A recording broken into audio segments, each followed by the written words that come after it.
Napatingin si Diana sa babaeng nakatitig sa kanila. Nang magsalubong ang kanilang tingin, ay bumaka sa kanyang mukha ang pagkagulat. Stella? Hindi na nagtaka si Stella kung bakit nagulat ang babae pagkakita sa kanya. Well, hindi nito alam ang tunay niyang pagkatao, kaya nakapagtataka nga kung bakit siya naroon at sa floor pa na iyon. Hakbang na sana siya palapit sa babae nang biglang lumingon sa gawin niya ang lalaking kausap nito. Kung kanina ay si Diana lang ang nagulat pagkakita sa kanya, ngayon ay siya naman ang napamulagat nang mamukaan ang lalaki. Nangunot ang noo ni Charles nang makilala ang babaeng nalingunan. Ang akala niya kanina ay namali lang ng paninig sa pangalang sinambit ni Diana. Hindi niya akalain sa kumpanyang ito niya lang makikita ang dating asawang matagal nang hinahanap.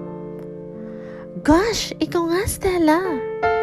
Ekstrahadong naibulalas ni Diana at mabilis na nilapitan ang babae.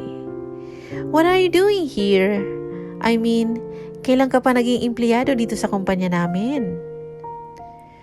Gustong umikot ng mga mata ni Stella pero pinipigilan niya ang sarili. Pinipigilan niya rin na matawa at inangkin nito ang kumpanya. Biglang dumilim ang aura ng mukha niya nang bumalik ang tingin niya kay Charles. Hindi niya akalaing totoo ngang naka-join na rin ito sa kumpanya nila. Hindi niya agad ito nakilala kanina dahil sa humaba ang buhok at ayaw naman niyang aminin pero bagay sa lalaki. May bigote na rin ito na para bang napabayaan na ang sarili. Pero ganoon pa man ay mukha pa ring malinis ang lalaki at nadagdagan ang lakas ng aura sa pagkalalaki nito. Stella? Boses ng isa pang nagulat na lalaki ang mula sa gilid ng dalaga. Humulma ang ngiti sa kanyang labi nang makita si Mauro. Una niya itong binati kay Diana. Hey! Long time no see! Naikuyom ni Charles ang kamaong nakasuksok sa bulsa na suot na trouser nang makita kung gaano kasaya si Stella pagkakita kay Mauro.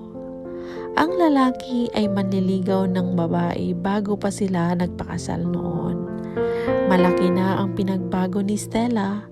Ang dating maiksing buhok ay mahaba na ngayon. Oo nga, ikaw nga.